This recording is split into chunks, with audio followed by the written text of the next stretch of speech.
Yeah, y'all. What's going on, everybody? We're jumping into another episode. And guess what?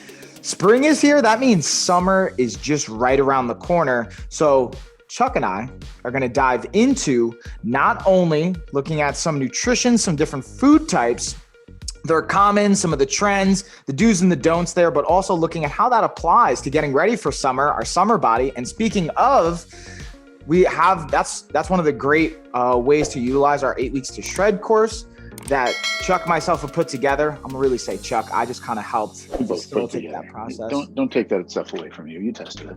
I appreciate that, Chuck. Yeah, so with that being said, you guys want the workout piece in conjunction with the nutritional stuff we're gonna talk about here, check the links below as always, and let's jump on into it. So Summertime, everybody, especially right before, even probably like some of you might even wait like another month before you're like, oh wait, I have to go on vacation. I have to be in a bathing suit. I should probably like try and help shape my physique here a little bit.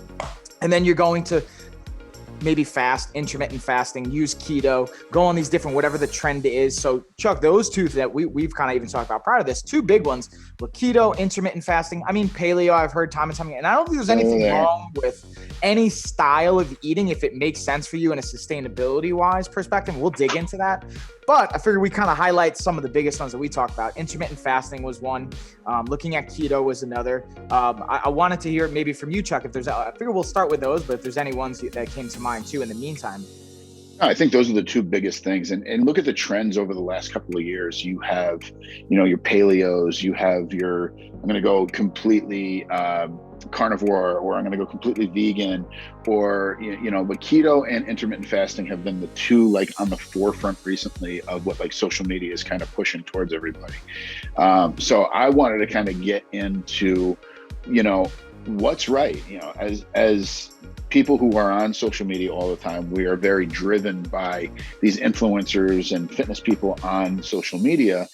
And again, they're pushing intermittent fasting, they're pushing ketosis and all this other stuff. And it's not right for everybody. And that's the big thing and the big takeaway from what we're trying to say to everybody is all these diets and fads and everything that they come and they go over time. You'll see a lot of them on social media, but is it right for you? So being the fact that we're getting ready for summer, some of us have already been working on our summer body and doing the 28-day challenge and doing the 8 weeks to shred, doing the booty builder and doing all this stuff to try to gear up for the summertime. And, this summer is going to be unlike last summer where we're going to have a little bit more flexibility, thankfully, because of the vaccinations. So as things open up, we're going to have opportunities to start going out and start getting more involved and start interacting with more people. So we want to get summertime ready for the beaches and everything. And with social media, what has been influencing you? What kind of diet as our general audience have you guys been interested in? I know intermittent fasting is a big one, and I know keto is a big one. So are they right for you?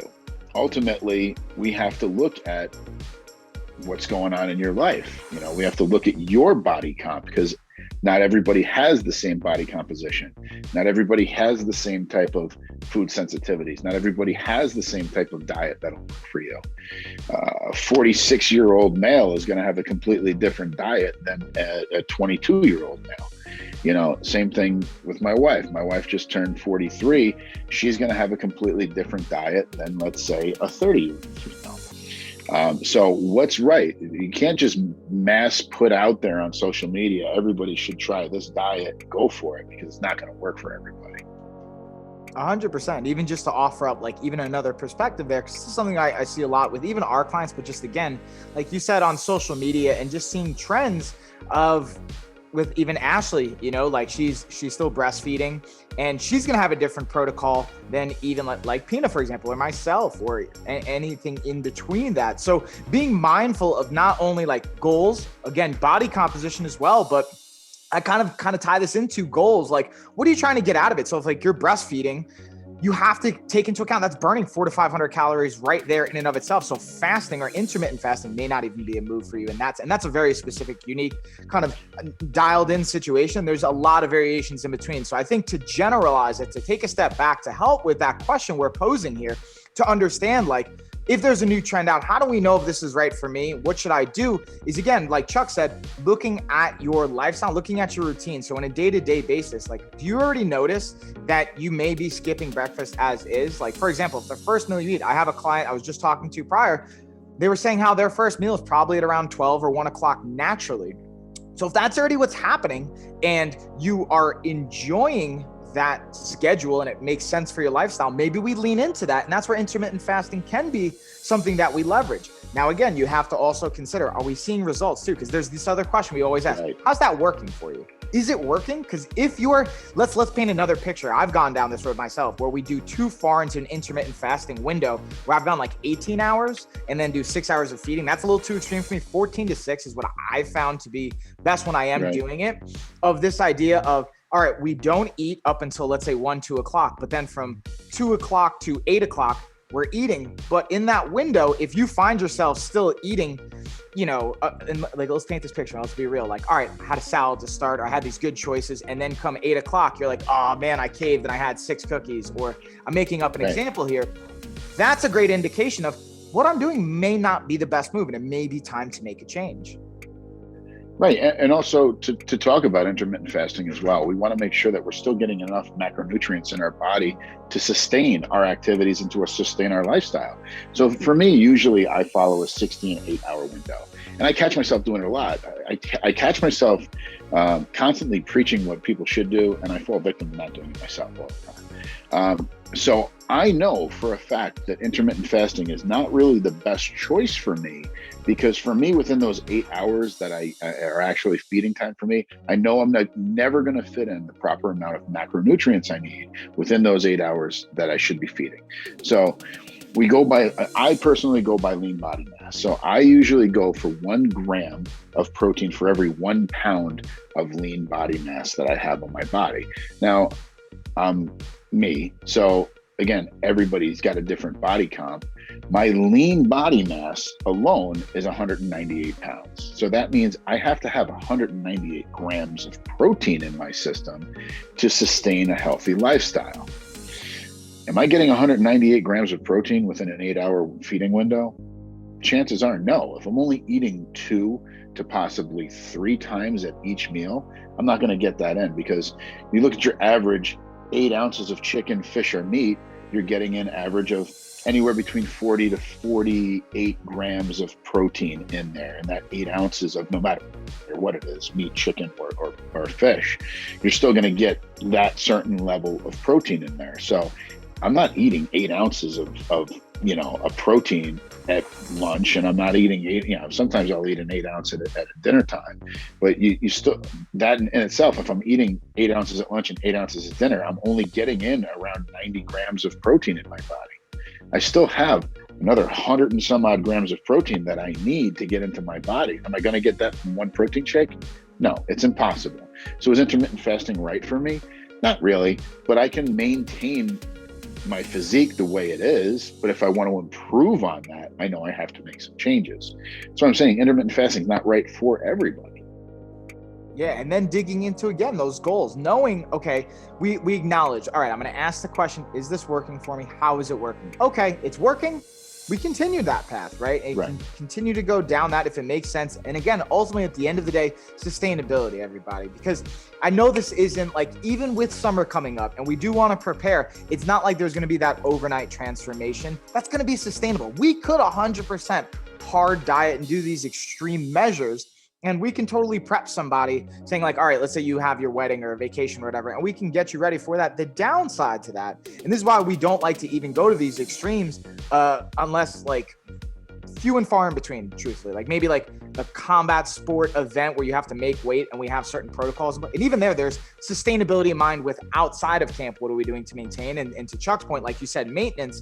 So knowing, okay, that's our goal. It's not working. All right, we'll make an adjustment. Now with that question, and even to your point, let's say with that intermittent fasting, like, hey, your body's not going to absorb 90 to 100 grams of protein unless you're maybe 400 pounds or some ridiculous size, which like maybe you can get away with that, Chuck, because like you do have the mass behind it. Your body has that digestion and system in place to be able to handle that a bit more. It's more acclimated. But we say all this to say, and what I wanted to pull from this is, again, asking that question, how is this working for me? then being transparent and honest with yourself, and then saying, all right, instead of now extremely changing everything, saying, all right, well, I did 16 hours of fasting, 8 hours eating. Now I'm going to go like completely off the rails. And just instead, what I think, in my perspective, I'm curious to hear yours, Chuck, is like, let's back off a little bit. Let's just tweak 2 hours. So now we go 14 hours and then 10 hours. Right. And then we have that balance, and you keep making minor adjustments so that you can see what works best for you, whether it's the intermittent fasting, even if it's keto. Now, when we talk about keto too, like this is leveraging another entire metabolic process that we're trying to leverage ketones and fat for energy, as opposed to sugar, glycogen, and that process. Now, even there, we have to keep in mind, what's our goal? The performance? That's a different category. Sheer aesthetics, that's another category, or just like optimal health, that's another category in and of itself. And looking at those and leveraging blood work, like Chuck and I have talked about in the past, seeing your doctor is all pieces of that as well. Right, absolutely. So we talked about intermittent fasting. We'll get into the whole ketosis side of things. So that's the next fad that we're talking about. Listen, first and foremost, the keto, everybody talks about the keto diet. Ketosis is the process. And to be honest with you, if you're not eating 2 hours before you go to bed every single night, you're going into ketosis every single night. So what your body is doing is your body is metabolizing the fats through the liver to make ketones. And then from there, we formulate those ketones into ATP, into energy that fuels the body. We also do that with glucose. So to get a little scientific on everybody, macronutrients are carbohydrates, proteins, and fats, and they burn in that category. Carbohydrates burn first, proteins burn second, and fats burn last. Now, your proteins are a follower. Your proteins will go one of two ways. Your proteins will say, hey, where do I want to go? My carbohydrates are burning first. I'm going to go with my carbohydrates.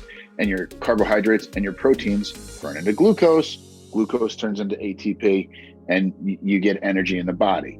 Or if you eliminate your carbohydrates, your proteins go, hey, I got nowhere to go. I'm going to go over with my fats, and you get ketones. That's what the keto diet is. Now, because you're constantly replenishing carbohydrates, proteins, and fats at every single one of your meals, 9 times out of 10, your body never gets the opportunity to burn those fats unless you go to bed and you go into ketosis. So ultimately, what do I want to get out of a keto diet? Do I want to burn more fats? Great, then we can go that route. If I have a very high body fat percentage on my body, we can give keto a try. Super. If you want to give it a shot, go for it. However, again, keto doesn't work for everybody. Shout out to Dr. Jay Teta. Dr. Jay Teta, very smart doctor. Dr. Jay Teta. I was just listening to one of his podcasts regarding the female metabolism and the menstruation cycle and the benefits of carbohydrates during menstruation in females. So is keto going to work for somebody that's on their menstruation cycle? Probably not. It's going to affect your hormones because you're not getting those carbohydrates. That's going to throw your hormone levels off. And now you're only using the ketosis method of getting ATP. Your body is, because it's going through a major change, is going to need more nutrients during that time period. So ketosis is definitely not going to work for you during that time period. There's so many different factors of going on such like a diet, such like ketosis. That's why, number one, speak to a nutrition professional, nutrition coach, nutritionist regarding what you're intending to do. Just because keto is prevalent on social media right now doesn't mean it works for everybody. And it could have some significant health issues if you're not doing it the correct way.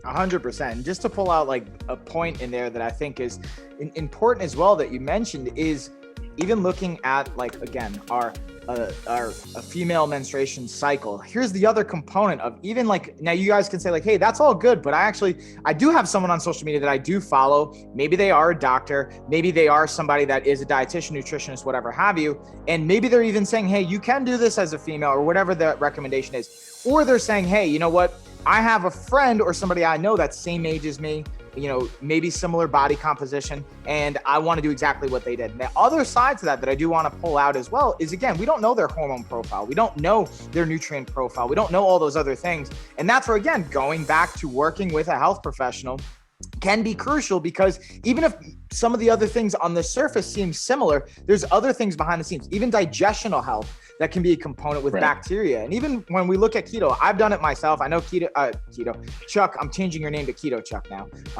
You've done it. One thing I've had to learn the hard way, even through my own experience for fighting, I was doing it as a way to shed off fight in between fights or shed off weight in between fights. And the downside, I went too far with protein, similar to your point of this breakdown of protein, fats, and carbs. By eliminating carbs altogether, but then I didn't just eliminate carbs. I overdid it with my protein and didn't bring up enough fats. I actually strained my organs, and I put my body into proteinuria, which is a fancy way of saying my body wasn't able to utilize all the protein. It was spilling over into my urine. And that's a great indicator.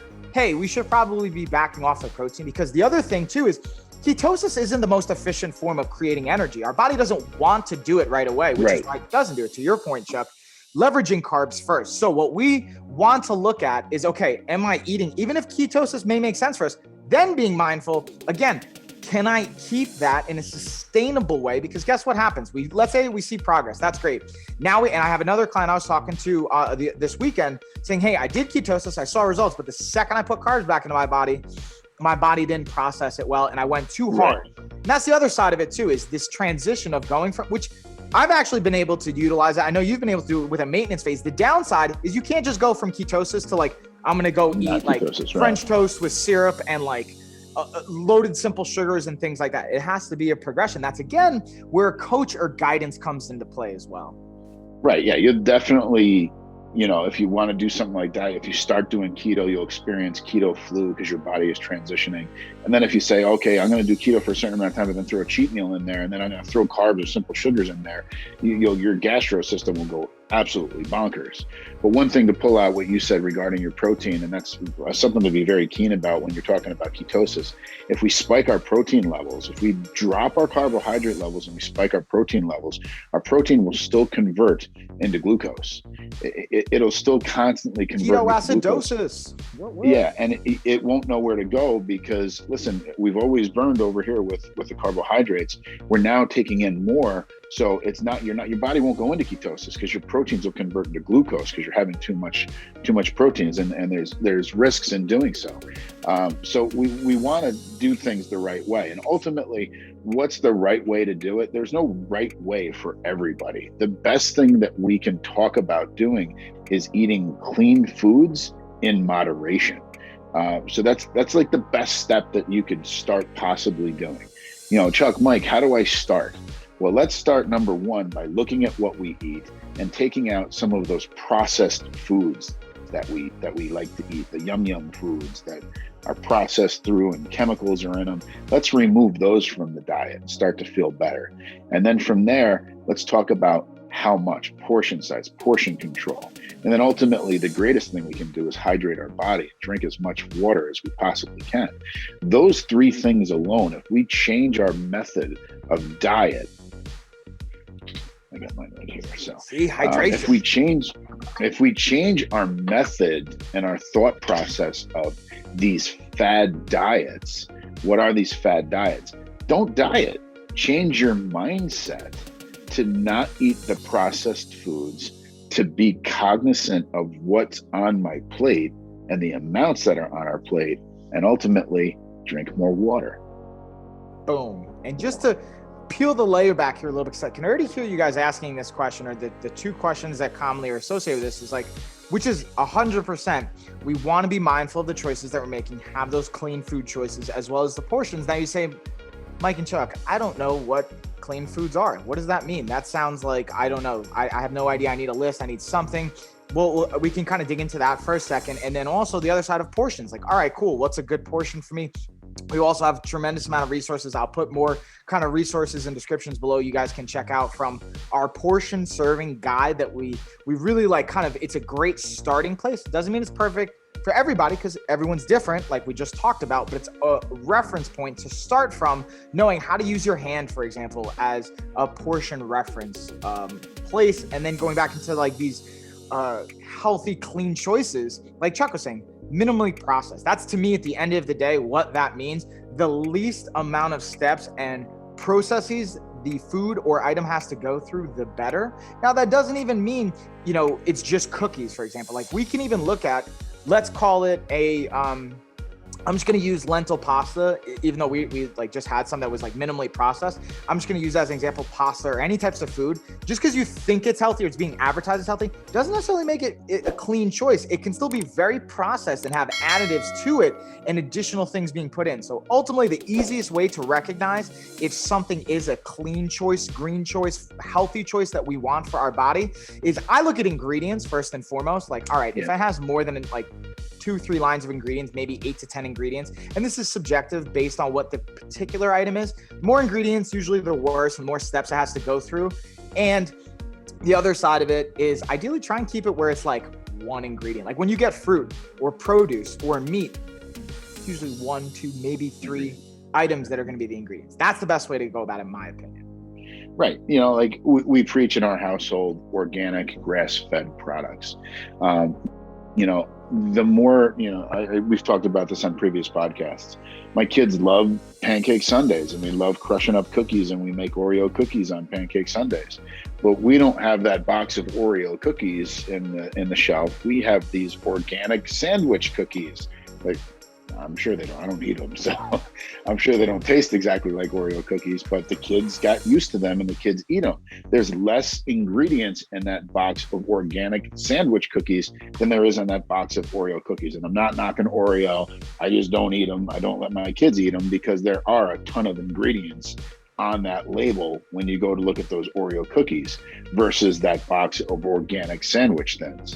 Again, that's a treat, but it's it's a treat, but it's a better treat because it doesn't have as many ingredients and it's not as processed as some of the other foods.